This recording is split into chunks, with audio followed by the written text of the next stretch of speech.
guys, my name's Louise and welcome back to my channel. This is Henry and he's 2 months old. Today we're going to be talking about his 2-month update and all the new things that he's doing and how we're getting on. So, oh, pardon you. So what is he like? Henry is very chilled. He happily will be fed, changed, and then he'll play for a bit and then have a nap. And yeah, like, I refer to him as a dreamy baby because really he is. Like, he's such a joy. I suppose everyone would say their baby's a joy, but yeah, like, I'm loving being a mum. Are we keeping you up? And yeah, so he is combination fed. I did want to exclusively breastfeed him for a number of reasons. Cost, ease, and also to develop that bond with Henry. In the early days he had a tongue tie and it was near enough right to the end of his tongue, so he couldn't stick his tongue out of his mouth properly, so he couldn't latch on without using shields. If you don't know what shields are and you're struggling to get your baby to latch on, I'd try them. It's literally like putting a teat on your boob, and it really helped him latch on until his tongue tie was snipped, I'd say. Yeah, so he couldn't even put his tongue out of his mouth, and the nipple shields probably saved our breastfeeding journey. The downside of the nipple shields is that it kind of limits the amount of milk that they can draw out. So Henry wasn't getting enough milk from me, and we then had to start topping him up with formula. And yeah, so his tongue tie was sorted out on his 5th week. So we had 5 weeks of using shields and topping up with formula, and I'd hoped that the tongue tie operation would completely solve like all our problems, and I suppose in a way it solved a lot of the problems, but I still haven't got enough milk for him. So he's now latching on without the shields, which is fabulous. Like, in the middle of the night or when he's screaming, having to fiddle around with these 2 silicone things, try and stick them on whilst trying to get him to latch was such a pain, and I often had to wake up Lawrence, my other half, to help. And yeah, so now we are nipple guard free, latching on perfectly. We just need to kind of build up his stamina of feeding as well, because I think he gets tired and he's also a bit lazy. He gets so much more from a bottle and a lot quicker, and I think he wants the food now, and his problem is he gets quite frustrated when he doesn't have enough food. So we're getting there. Maybe when we start weaning we'll use less formula, I don't know. But at the moment combination feeding is working for us, and it's definitely going well, I'd say, yeah. So Henry, what do you like? You like lots of your toys now. Like last month he wasn't really interested in toys, like he just looked at random lights or out the window. Now he's actually starting to realise some of his toys. So toys that have black and white on. I don't know if you know, but black and white can like play tricks on their eyes, like an optical illusion. And he is loving his toys, like dangly toys from his play arch and his play mat. He's getting so interested in, and he started like talking and gurgling to them.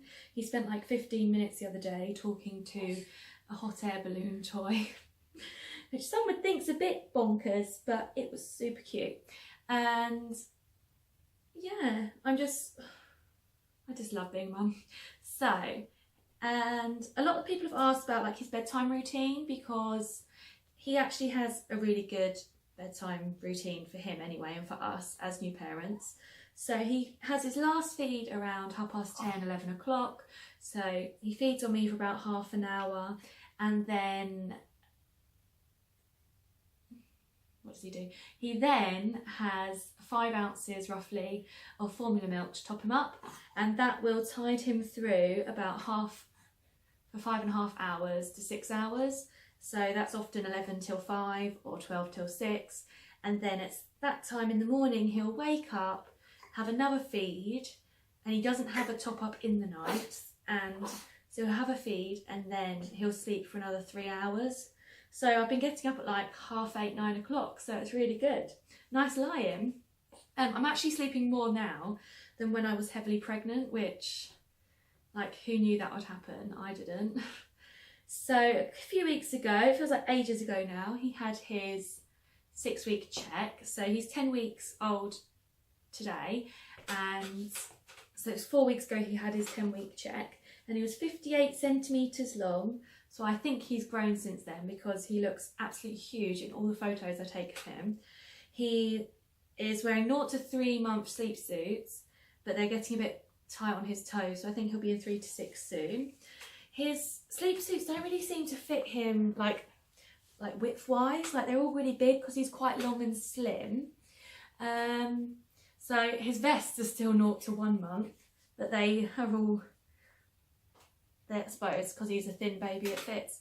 So yeah, sleep suits are what we're going to end up going through more, I think. And his weight, last week I got him weighed at the local children's centre, and he weighed £12 exactly, so he's gained nearly £3 since being born. His weight was quite slow to start going up. I think he's straining, I think he might be going to the toilet. So he was quite slow to gain weight initially, and he lost weight when he shouldn't have, because after day 3 they should start gaining weight back, and he obviously didn't because of his tongue tie and not getting enough food. So he was quite slow gaining weight, but now we're up to £12, and where he's lost his place, like on the percentile chart, he was born at the 90th and he dropped as low as the 25th, so he's now back on the 39th, and yeah, hopefully he climbs back, because I keep saying to people when they say don't worry about the percentiles, I say I didn't carry a big baby for him to now be average size. But yeah, I definitely think he's gone to the toilet. Oh, you stinker. But yeah, and yeah, he had his jabs a couple of weeks ago. He didn't respond very well to that. I gave him the Calpol as advised, but unfortunately they don't advise you if they're sick, like straight after having the Calpol. So I gave him his second dose after 4 hours, and he vomited 5 minutes later, and I called 111 and they couldn't advise me whether to give him more Calpol or not. So obviously because of the Men B vaccine he spiked temperature, and I rang 111 again and they said you better go to the hospital. So off we went. They gave you some medicine, paracetamol and ibuprofen. I was worried that I'd just waste their time and they'd give him paracetamol in the hospital and then they'd be sending us on our way, but they gave us ibuprofen as well because the paracetamol didn't work. So that made me feel a bit better, because I wouldn't have given him ibuprofen at home because the packaging says not to use before 3 months. But yeah, that's Henry's 2-month update. As you can see, he's wide awake now, probably ready for another feed soon. And yeah, if you've got any questions about what he's up to or what type of things he's doing or milestones that he's met, just write them in the comments below. If you like this video, please like and subscribe to my channel, and I'll see you on the next video.